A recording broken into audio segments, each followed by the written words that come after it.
and welcome to the 25th Hour. I'm Katie Atuberry. And I'm Jordan Selznick. We're back with a fresh set of Carleton video journalists to cover the city of Ottawa this fall term. Today we are sharing a series of profiles, taking a closer look at the people who make up the city. We hear a story from a Romanian jeweler who brought his passions to the streets of the Byward Market. We also get a behind-the-scenes look at the process of making Mavericks donuts, hearing from one man who works early mornings to support his daughter. We're really excited to bring you these stories, among others, for this 25th hour. Starting a new life in a new country is not an easy job. For pilot and Syrian newcomer Noor Sahnia, it was about fulfilling his childhood dream. Hello, hi, my name is Abdul Noor Saknia. I'm licensed as a commercial pilot. I was born in Syria, Aleppo, and I came to Canada in 2016. When I was young, my father told me about his dream and what he wanted to be when he was young. He told me that he wanted to be a pilot, but he couldn't afford it and he couldn't make it. So he always encouraged me to become a pilot. I came here to Canada to continue my aviation school after I started it in Florida in the United States. On my training day, I start by signing my the worksheet at the front, and then I come out to the ramp to walk around the airplane and check if there's any mistakes or problems from previous flights, and check the oil level, the fuel, and then do a couple of tests on the engine. And then focus on the tasks for the day, and then I start my training.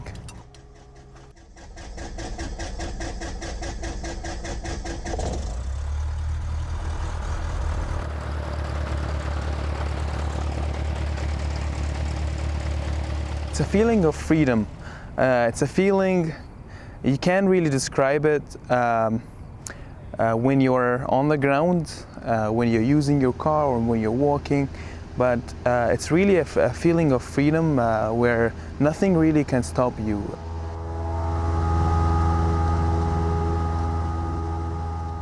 I usually have posts on my Instagram and my Facebook where I have pictures of Ottawa, and I always describe Ottawa wearing a white dress in the winter or wearing a colorful dress in the fall and spring. And it's really beautiful to see the colors and the nature and how great and beautiful the country is from above. My father always called me Captain Noor in order to encourage me to become a captain one day. And it always gave me the feeling that it's something, it always gave me a feeling it's an honor to become a pilot. And here I am, I'm really honored and humbled, remembering all those memories in my childhood.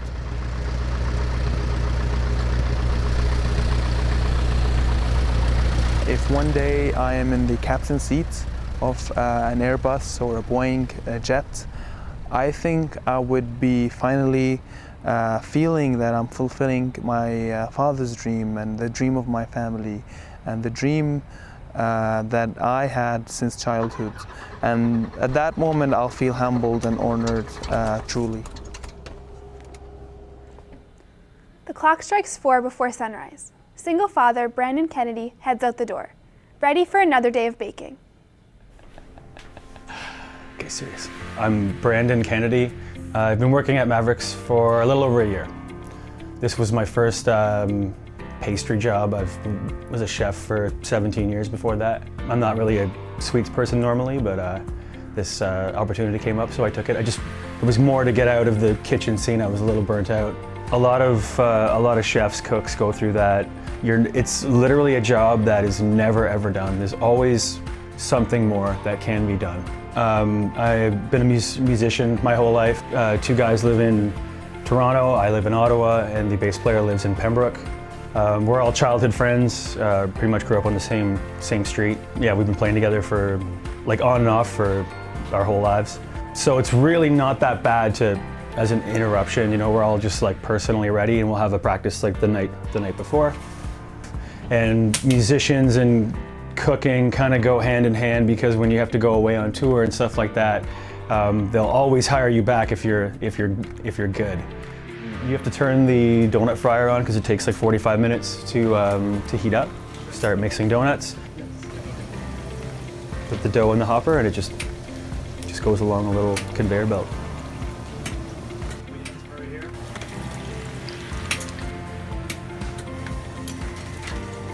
It's a pretty easy process. You just mix to the set recipe weights, and there's a donut fryer, and it's called a donut robot, and it's pretty easy, to be honest. This is like a very independent job. Parenting is a difficult job, you know. My experience has been great. My daughter's great. There's definitely some days where it's difficult, just trying to get her off to school and stuff like that. That would be one hurdle, actually, and when you have to come make donuts. So sometimes I've had to leave and go pick her up, bring her to school. She's growing up way too fast, so that's a difficult part. She's 8 now, which is pretty unbelievable. She thinks it's the coolest job in the world. And sometimes I have to pick her up from school in our donut truck, and all the kids, oh my God, donuts, you know. But yeah, she thinks it's great. I've had her like hang out some days, and she's like decorated donuts. She's served customers because she really wanted to do it. So yeah, she thinks it's great.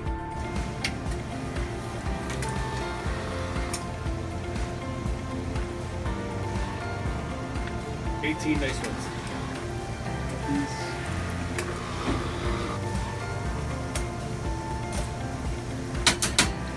I guess coming from where I come from with kitchens is an extremely stressful job. This job is like anti-stress.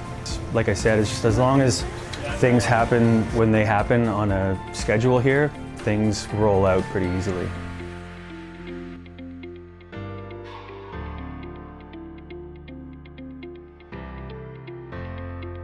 The job itself isn't hard, it's like life around it is the difficult thing.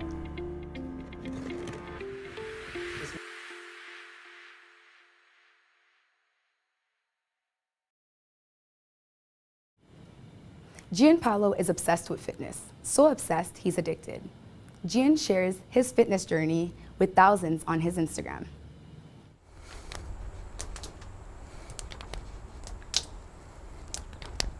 There's 7 billion people in this world, and nobody really cares what you do. It's a matter of how you influence others positively.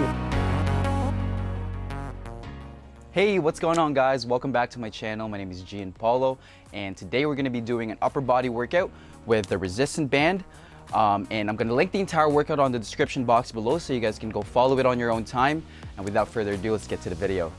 I'm doing online coaching right now over social media, so that allows me to track and train my clients online. We're going to use the resistant band to do bicep curls. So the content that I post on Instagram is mainly targeted towards people that are starting to work out and starting their fitness journeys. On this resistant band right here, with both my feet. A lot of people are starting their fitness pages now, but I think not a lot of them are very genuine about it. I want to show my personal identity, my authenticity as a person, and not only do I have fitness to offer, but also other aspects of my life to offer to inspire others. Fitness has just done a lot for me in terms of self-confidence, self-improvement, and discipline, and I want to just share that to other people.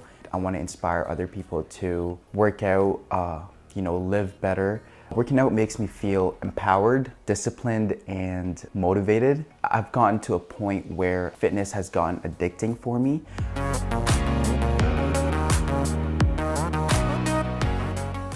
So my #1 routine right before I start the gym is my pre-workout meal, which is like very important for me because that allows me to get my protein intake for the gym. So as I'm tearing down the muscle fibers at the gym, I'm already having that protein readily available for muscle building. Just as important it is for my pre-workout meal to be there, I also pay a lot of attention to my post-workout meals. So my meals right after the gym, just to replenish the glycogen storage in my muscles just right after the workout.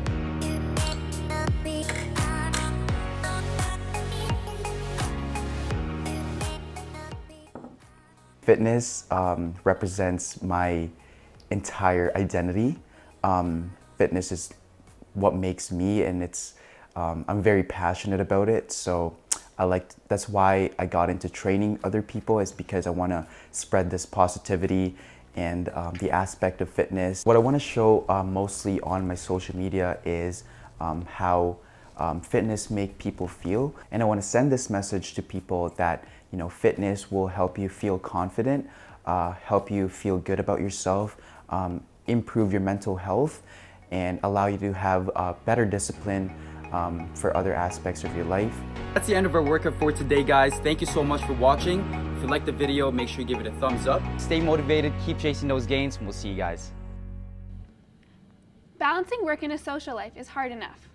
Add being one of Ottawa's top drag queens to the mix. And that's one hectic schedule. Hi, my name is Ronnie. I'm 20 years old. By day, I'm a translation student at Ottawa, and by night I work as a drag queen, and my stage name is Adriana Expose. Nothing classically feminine was of interest to me. I never thought makeup was something I could get behind, or hair or costumes. That was always a realm I didn't explore.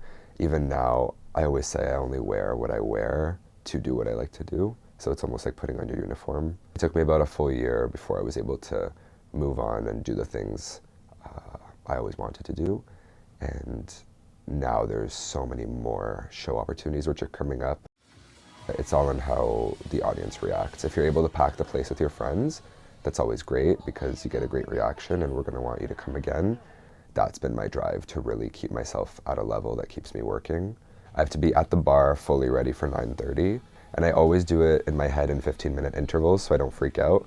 7:30 until 8:45 to do makeup. Makeup, it was a lot of, again, a process of elimination to see, to find what I liked on myself. And I think I'm always still learning. And then I put, we call it putting my body on. I'll put my hip pads. I'll put on whatever else I need, and then hair is 9 till 9:15. Then I Uber to the bar. I do my show. Miss Adriana Expose. While I'm actually on stage, my favorite thing is we have fans which blow our hair.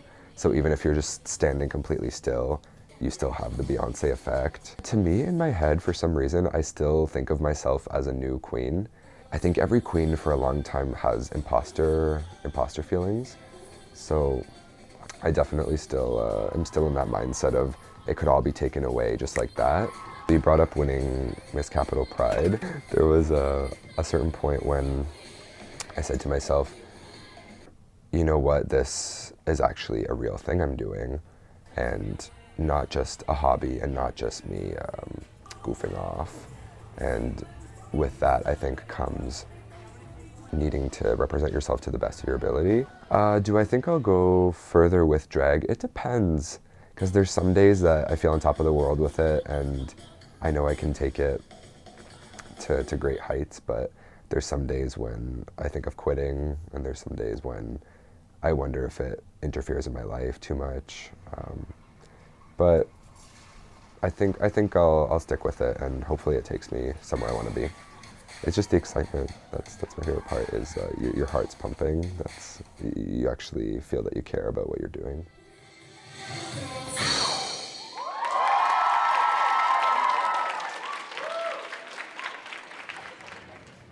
Photographer Alicia moved to Canada for a career in medicine. As she balances the two lifestyles, Kazantseva captures the natural beauty of Ottawa and its people. Jan, can you look at me? Yes. Yeah, boy. My name is Alicia, and I'm Ottawa-based photographer who specializes in portrait and lifestyle photography.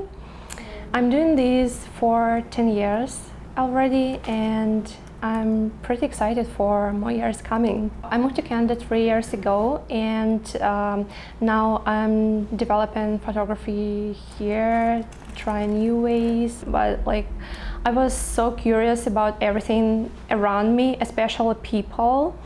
My friends became my first models, and then it got to more professional level in my university.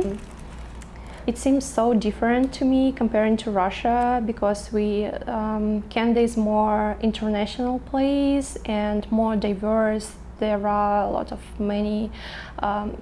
of people of different backgrounds, and it's kinda more interesting for me because people is the main thing in my photography. I'm not doing a lot of architecture or landscapes.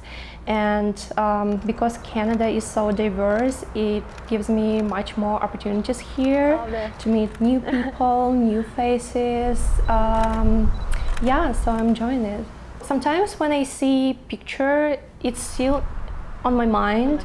Then I'm taking these pictures and I already see how it can be edited.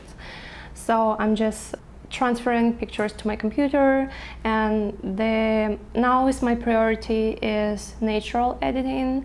I don't like things that hardly photoshopped because I want to see the all uniqueness of people. If they have something that people think is not beautiful for anyone, for me it's beautiful, and I'm trying to edit it and show it in the best way.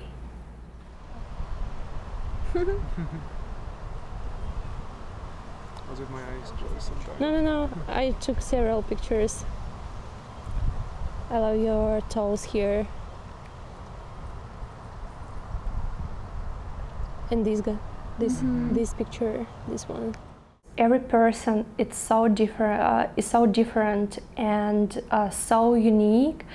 I was trying to reflect their background, their origin to my photography, because different people can look absolutely, again, different in life when you see the person, but they opening in the beautiful way in my camera, and I'm enjoying it. So every time I just discovering new person through my camera. Everyone in my camera is special for me. I'm doing it not for business purposes. I'm doing it, it's only moved by passion, I would say. Laurent Mougeot had a tough childhood in France. Fighting to protect himself, Mougeot took up Krav Maga. Now he wants everyone to protect themselves too.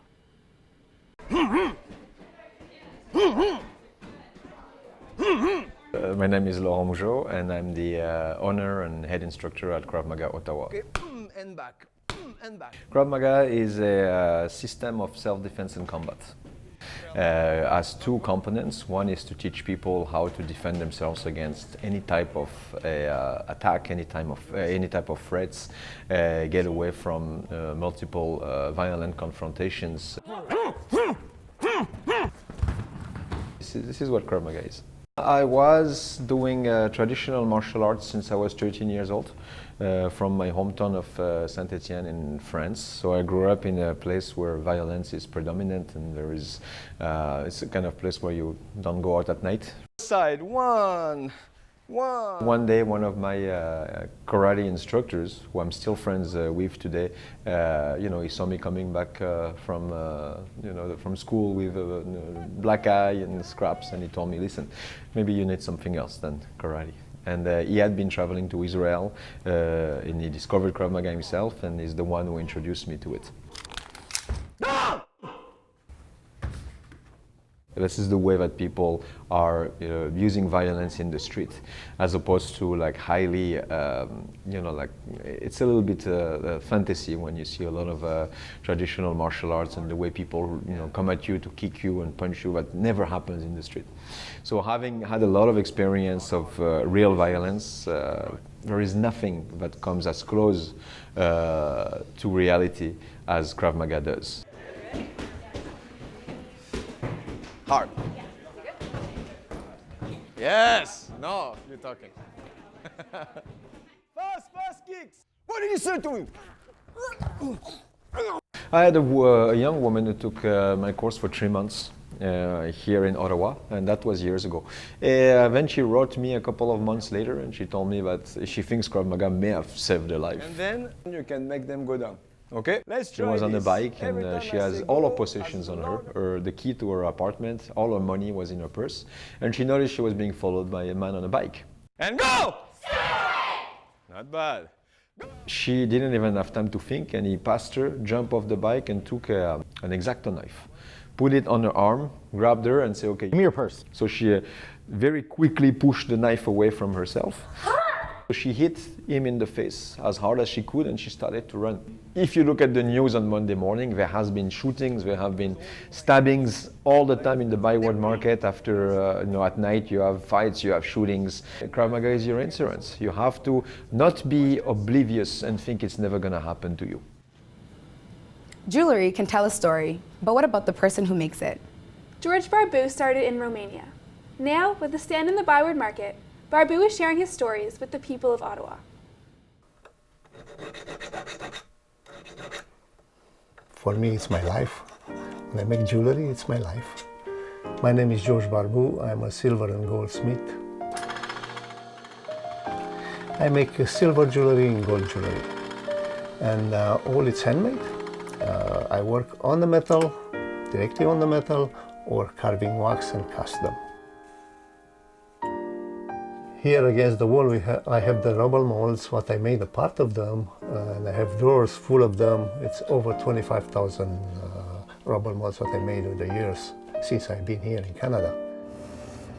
When I'm working on the metals, I feel the metal, I feel the stones, I feel everything what I'm doing, and I create stuff what I'm imagining. Sometimes I'm dreaming and I do it. And I have so much satisfaction to do that.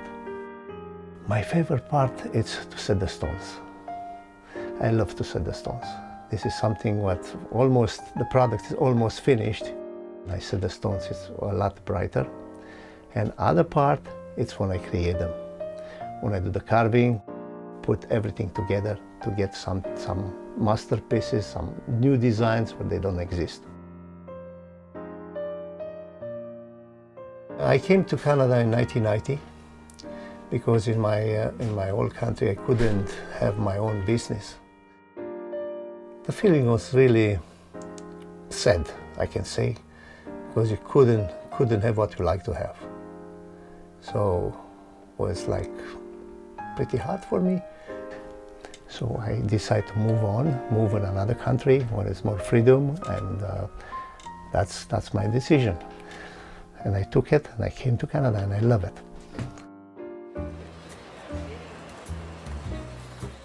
I feel release. When I came here, I feel my freedom. I have my freedom here, and I start to work right away. So that's why I opened my own business, to be my own boss. And I like it every minute. I like to sell the jewelry in the market because lots of nice people are coming there. You can meet lots of wonderful Canadians, and they love jewelry. So that's one of the reasons I've been there. That's very easy to size. They're looking for silver jewelry with semi-precious stones. So what I have the most of them, they are semi-precious stones. And different designs, like I do different designs than other people. So that's one of the main things people are looking for when they come in the buy market. I'll be all the time here, and I will do the best jewelry I can do for everybody who wants to have wonderful, nice pieces.